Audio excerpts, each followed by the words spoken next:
I could not live one day as a man. No way.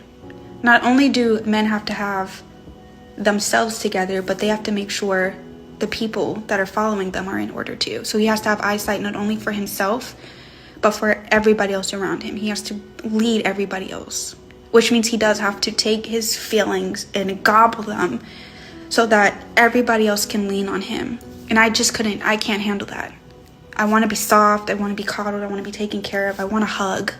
And I want a lot of grace when I make a mistake and I mess up. And a lot of women, we expect that other people give us grace. I mean, if I make a mistake, you should know that my emotions and my feelings got involved and I didn't mean it. But God forbid a man does that.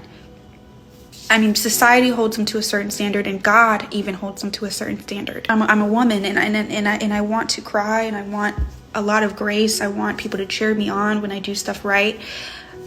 You know, when I think logically, it makes sense. People cheer me on for it as a woman, because it's unheard of when women hold themselves accountable and want to reach for a certain standard.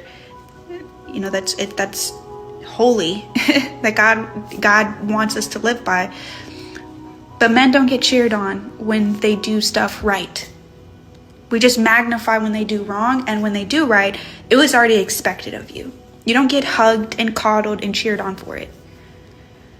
And I just couldn't live like that. I couldn't live as a man. I would just like be done, you know, bye. Because what's the point? I don't get a hug, and I don't get loved when I try so hard. God forbid as a man, like, you mess up in any capacity. God forbid. You know, the people around you will remind you of it to the day you die. There's just so much expectation and standard for a man. And I know other men are going to say, you know, they have to. God appointed them. So they have to. Even biblically, God holds men to a higher standard that you have to live by, and expectations out of you that you have to live by. You have to be on point, because everybody's counting on you.